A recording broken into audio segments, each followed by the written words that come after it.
अब हंसी मजाक किसे पसंद नहीं होता है, पर वही हंसी मजाक अगर किसी व्यक्ति या समूह को बदनाम या फिर अपमानित करने के लिए किया जाए तो ये तो गलत बात है ना।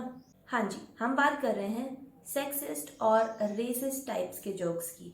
अक्सर इस तरह का मजाक करने वाले लोग अपने बचाव में यही कहते हैं कि इसमें इतनी बड़ी कोई बात नहीं है, ये तो सिर्फ एक मजाक था।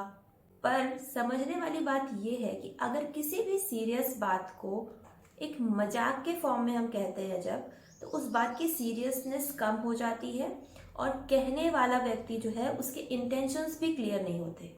सेक्सिस्ट और रेसिस्ट जोक्स जो होते हैं उनके साथ भी यही होता है। इस तरह के जोक्स एक स्टीरियोटाइप या एक प्रकार की रूढ़िवादिता पर आधारित होते हैं, और जब लोग इस तरह के जोक्स पर हंसते हैं या उन्हें शेयर करते हैं तो वो इस रूढ़िवादिता या फिर उस स्टीरियोटाइप को बढ़ावा देते हैं, और इससे कहीं ना कहीं ये संदेश जाता है कि हमें इन सब बातों को सीरियसली लेने की जरूरत नहीं है।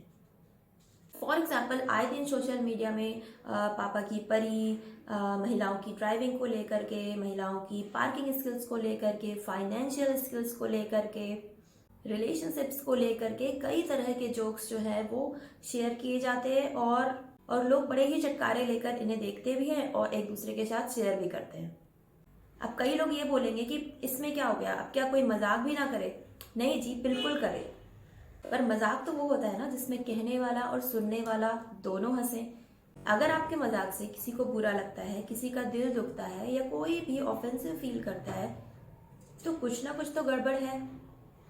फॉर एग्जाम्पल, जब कोई व्यक्ति किसी महिला की ड्राइविंग से रिलेटेड कोई जोक करता है या उसे शेयर करता है, तो इसका मतलब ये है कि वो कहीं ना कहीं इस स्टीरियोटाइप को मानता है कि महिलाएं अच्छी ड्राइवर नहीं होती। और जब आप ऐसे जोक्स पर हंसते हैं या इन्हें शेयर करते हैं तो आपके सबकॉन्शियस माइंड में जो बिलीव है या जो इस तरह का स्टीरियोटाइप है, आप कहीं ना कहीं उसे और स्ट्रॉन्ग करते हैं। क्योंकि अक्सर लोग ये कहते हैं कि अरे इस जस्ट जोक, मैं ऐसा मानता थोड़ी ना हूँ, या मेरी सोच ऐसी थोड़ी ना है, मैं महिलाओं के बारे में ऐसा बिल्कुल भी नहीं सोचता हूँ। पर जब आप इस तरह के जोक्स पर हंसते हैं या इन्हें शेयर करते हैं, कहीं ना कहीं अगर आप इसे फनी आपको लगता है कि ये चीज़ फनी है, तो जाने अनजाने में आप इस स्टीरियोटाइप में बिलीव करते हैं। और जब जब आप इस पर हंस रहे हैं या इसको शेयर कर रहे हैं, तो आपका वो स्टीरियोटाइप जो कहीं आपके अंदर है वो और स्ट्रांग हो रहा है।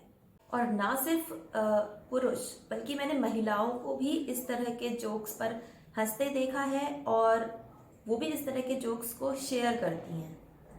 और दुख की बात यह है कि जब आप इस तरह के जोक्स पर हंसते नहीं हो या इनका विरोध करते हो या सामने वाले को बोलते हो कि मतलब आपको इन पर हंसी नहीं आ रही है, दिस इज़ नॉट फनी, तब लोग आपको ये कहते हैं कि आपका सेंस ऑफ ह्यूमर अच्छा नहीं है।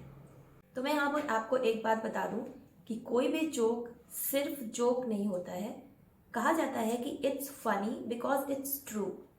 चाहे वो महिलाओं के ऊपर किए गए चीप टाइप के कमेंट्स या जोक्स हो, सास बहू से रिलेटेड चुटकुले हों, या फिर पति पत्नी के ऊपर किया गया हंसी मजाक, ये सारी चीज़ें हमें सिर्फ इसलिए फनी लगती हैं क्योंकि ये कहीं ना कहीं सही हैं और हम इन्हें डायरेक्टली बोल नहीं सकते, इसलिए हम इन्हें जोक के फॉर्म में एक कवर करके इनको बोलते हैं या ऐसे कि समाज के सामने प्रस्तुत करते हैं, तो लोग इन्हें बड़ी आसानी से एक्सेप्ट कर लेते हैं। अब सास बहू से रिलेटेड जोक्स को ही ले लीजिए।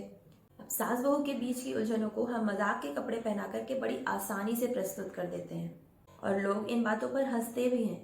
पर यही बातें अगर सीधे सीधे कही जाएं तो आप मुसीबत में पड़ सकते हैं। पर मजाक में तो सब चलता है। उसी तरह लिंग भेदी या जो सेक्सिस्ट जोक्स होते हैं उन पर भी वही व्यक्ति हंसता है जो उस स्टेरियोटाइप को कहीं ना कहीं मानता है या उन पर बिलीव करता है।